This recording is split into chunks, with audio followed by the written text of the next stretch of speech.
நண்பா இன்னைக்கு நம்ம வந்து பனமரத்தை வந்து முளைக்க போடுறத பற்றி தான் பார்க்க போகிறோம். பழைய காலத்தில் நண்பா பனமரத்தை அள்ளி போட்டு மணலை போட்டு மூடிட்டீங்கன்னா நண்பா கிழங்கு வந்து அருமையாக நண்பா நமக்கு வந்து கிடைக்கும் 3 மாதத்துக்கு கழிச்சு. ஆனால் நண்பா இப்போ அதை நீங்கள் பண்ணீங்கன்னா பாதி கிழங்கு தான் கிடைக்குது. பாதி கிழங்கு நண்பா கங்கணங்கிற ஒரு புழு நண்பா கொண்டு போயிருது. அதை நண்பா தடுக்கிறதுக்கு இயற்கையில் நமக்கு வந்து நண்பா ஒரு பொருள் இருக்குது. அதுவும் நண்பா ₹1 கூட நமக்கு செலவு இல்லாமல் அந்த பொருள் நண்பா நமக்கு கிடைக்குது. அது என்ன பொருள், அதை வந்து எப்படி பயன்படுத்தணும் அப்படிங்கிறத நண்பா இந்த வீடியோவில் நம்ம பார்த்து தெரிஞ்சுக்குவோம் வாங்க.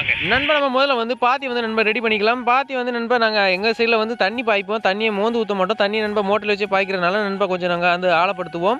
ஆழம் நண்பா எவ்வளோ படுத்துவோம்னா ஒரு ஜன் நண்பா ஆழம். அகலம் வந்து நமக்கு வந்து சதுர பாத்தி தான் போடுவோம். அது வந்து நமக்கு இது எவ்வளோ, அதாவது பனங்கிழங்கு அதாவது கொட்டை வந்து எவ்வளோ தேவை இருக்கோ அதுக்கேற்ற நண்பா நம்ம வந்து அகலமாக விரித்து நண்பா ஆழமாக தோண்டிக்குவோம்.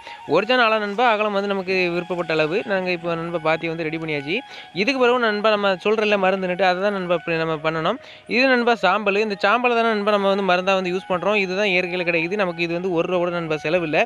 இந்த குப்பையை வந்து நண்பா அள்ளி அப்படியே அந்த பாத்தி ஃபுல்லாக நண்பா தூவுறோம். இந்த குப்பையை நண்பா நீங்கள் இந்த மருத்துவத்தை வந்து தெரிஞ்சுக்கணும் அப்படின்னா இந்த குப்பையை நண்பா எந்த இடத்துல நண்பா அள்ளி போட்டுட்டு நீங்கள் வந்து மேலே வந்து ஏதாவது பொருளை வச்சு பாருங்கள். கரையாக நண்பா பிடிக்காது. வேறு மற்ற புழுக்கள் பூச்சிகள் எதுவுமே நண்பா அந்த குப்பையை தாண்டி மேலே வந்து வந்துக்கிடாது.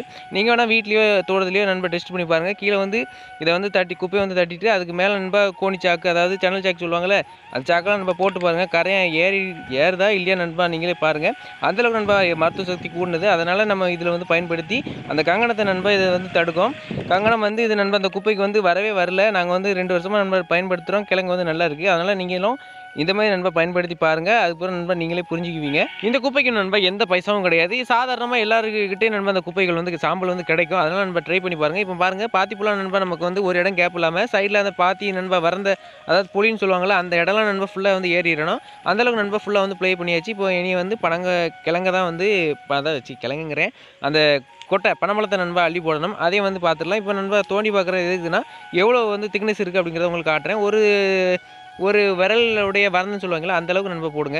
இப்போ நண்பா நம்ம பனம்பழத்தை வந்து பறிக்கிட்டு இருக்கோம். பனமரம் வந்து நண்பா பாத்திக்கிட்டே இருக்காது. நம்ம வந்து ரொம்ப தூரம் நண்பா செவந்து போய் கொண்டு பாத்தியில் போடுற மாதிரி தான் இருக்கும் நண்பா. அதனால் இவ்வளோ கஷ்டப்பட்டு நம்ம வந்து பனம்பழத்தெல்லாம் செவந்து கொண்டு நண்பா அங்கே போடுறோம். அப்படி போடுற நண்பா சரியாக கிழங்கு வந்து நமக்கு கிடைக்க மாட்டேங்குதுன்னு நண்பா நமக்கு வந்து ரொம்ப கஷ்டமாக இருக்கும். அதனால தான் இந்த ஸ்டெப்பை வந்து நாங்களே நண்பா மாற்றி மிந்தி வேப்பகுணம்லாம் நண்பா போட்டு பார்ப்போம். அதெல்லாம் நண்பா வந்து கங்கணம் அந்த புழு வந்து நண்பா ஈஸியாக சாப்பிட்டுட்டு நம்ம கிழங்கு வந்து போட்டு தள்ளிடுது. அதனால் நண்பா இப்போ இந்த மாடலுக்கு வந்திருக்கோம். இப்போ நண்பா நம்ம வந்து பாத்திக்கிட்ட வந்தாச்சு. சாக்கில் நண்பா கொட்டி நம்ம பாத்தி ஃபுல்லாக நண்பா பனம்பழத்தை அள்ளி இது எல்லா பனமரத்துலையும் நண்பா தேடி போய் எல்லாத்தையும் எடுத்து நம்ம பாத்தியில் வந்து ஃபுல்லாக நிரப்பியாச்சு. இப்போ பாருங்கள், இப்போ நண்பா இப்போ நம்ம போட்டது வந்து மேடு பள்ளமாக இருக்குது. நம்ம வந்து சும்மா கொண்டு தட்ட தானே செய்கிறோம். அதனால் நம்ம பழத்தை வந்து நம்ம வந்து தண்ணி பாய்க்கணும். ஒரு இடத்துல நம்ம தண்ணி விட்டிங்கன்னா ஃபுல் இடமும் வந்து நல்லா சூப்பராக வந்து பாயணும். எந்த இடத்துலையும் திரடு மேடு இருக்கக்கூடாது. அதனால் நம்ம வந்து அந்த காயை வந்து நண்பா 2 மேடு இருக்கிறதெல்லாம் நண்பா கரெக்டாக பள்ளமாக இருக்கிற இடத்துல பார்த்து தூக்கி போட்டு நல்லா சமமாக நண்பா மிதித்து ஒரே சேஃபாக நண்பா ஆக்கி வச்சுட்டு இந்த மாதிரி நண்பா மேலே வந்து க்ளீனாக ஆக்கி இந்த மாதிரி நண்பா குப்பையை பழையபடி நண்பா போடுங்க.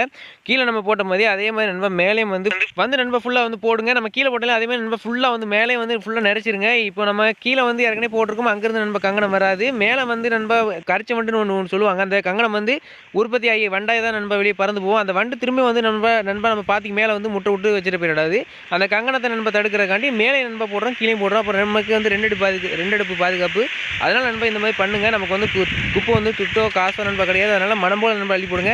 அப்போ தான் நண்பா நமக்கு வந்து குண்டு கூட நண்பா கிழங்கு கிடைக்கும். இந்த வீடியோவில் நண்பா நேரம் ஆகிடுச்சு. அதனால் இந்த பாத்தி ஃபுல்லாக போட்டு நண்பா முக்க முடியல. நண்பா அடுத்த வீடியோவில் முக்கிறதெல்லாம் சேர்த்து போடுறேன். உங்களுக்கு நண்பா நல்லா புரிஞ்சிச்சா அப்படிங்கிறத கமெண்ட்டில்